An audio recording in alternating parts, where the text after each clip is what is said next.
আসসালামু আলাইকুম সবাইকে। ভিডিওটা একটা সতর্কতামূলক ভিডিও, আবার মোটিভেশনাল ভিডিও। সেটা হচ্ছে একটু আগে আমার ক্লাস শেষ হইলো, এখন আসলাম। আইসে প্রায় সকাল 7টা থেকে ক্লাস শুরু হয়েছে। তারপরে 7টা থেকে 8টা, 8টা থেকে 9টা, 9:30 থেকে 11:30 আবার ওয়ার্ড, তারপরে আবার ক্লাস 2:30 পর্যন্ত, প্রায় 2টা পর্যন্ত, 2:30 পর্যন্ত ক্লাস।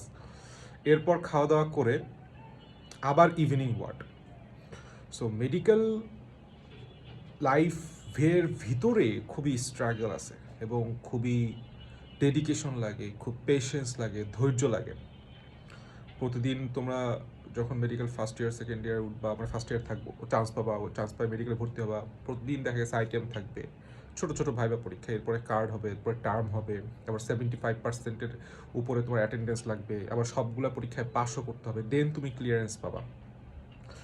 সো দেখা গেছে আইটেম তোমার পেন্ডিং হয়েই যেতে পারে। পেন্ডিং মানে তুমি আইটেমটা হয়তো বা দেও নাই, বা হয়তো বা তোমার শরীর ভালো ছিল না, হয়তো বা তুমি পড়ো নাই, কিংবা তোমার কার্ডে ফেল আসতেই পারে। আমরা বলি সাপ্লির বাংলা শব্দ অর্থ করলে হয় ফেল, সহজে সবটা কথা। 60% মার্কে মেডিকেলে পাস, সো 160-এ 100-র মধ্যে 60-এর চেয়ে কম পাইলে তুমি ফেল।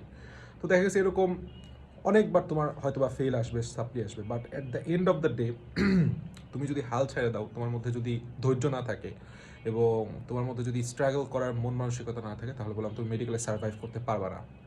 তো মেডিকেলের ভেতরের লাইফটাই যদি এরকম হয়, তাহলে মেডিকেল আসলে কাদের ডিজার্ভ করে? যাদের মধ্যে স্ট্রাগল করার মানসিকতা আছে, ধৈর্য ধরে খিচ খায় বসে থাকার, পড়ালেখা করার মন মানসিকতা থাকবে এবং নেভার এভার গিভ আপ, এই মেন্টালিটি যারা প্রসেস করেন মনের মধ্যে, তাদের জন্য আসলে মেডিকেল, এবং তাদেরই আসলে মেডিকেল ভর্তি পরীক্ষায় মানে বসা উচিত। So let me very clear about this, যে তোমরা যারা মেডিকেলের প্রিপারেশন নিচ্ছ, স্পেশালি আমার সেকেন্ড টাইমের স্টুডেন্টগুলা, তারা, তাদের মধ্যে আমি সবসময় বলি যে তোমরা কারা চান্স পাবা, তারাই চান্স পাবে যাদের মধ্যে এই কোয়ালিটিগুলো আছে। তোমরা সবসময় ধৈর্য ধরে থাকবা, কখনো ডেসপারেট হবা না, তাড়াহুড়া করার কিছু হয় নাই।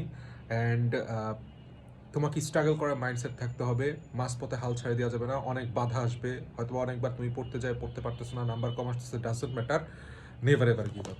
Best of luck.